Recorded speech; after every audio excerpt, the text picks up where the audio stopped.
I think of you as an activist and a social conscience, if you will. Underneath that, though, beats the heart of a foodie. I didn't know this until I read the book, Andy. You're a foodie.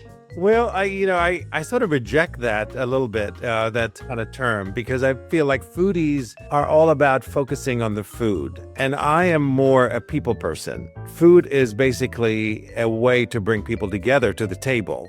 It is like I always say, people remember experiences much more than they remember the actual food. So like everybody remembers like the greatest meal they ever had. And oftentimes it's about the people you're with, the environment you're in, the way it was served.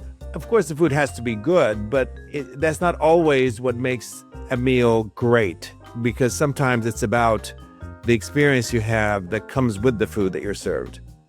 You're absolutely right, and I totally agree. And I sort of expected you'd say something like that, just because I read the book. Yeah.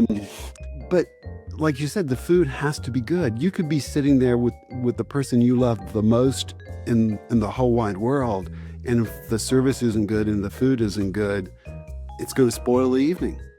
Yeah, I've actually heard one time, I think somebody did some research on this, and they said that 80% of conversations that happen at the table in a dining room are about the restaurant and the food that the people are eating.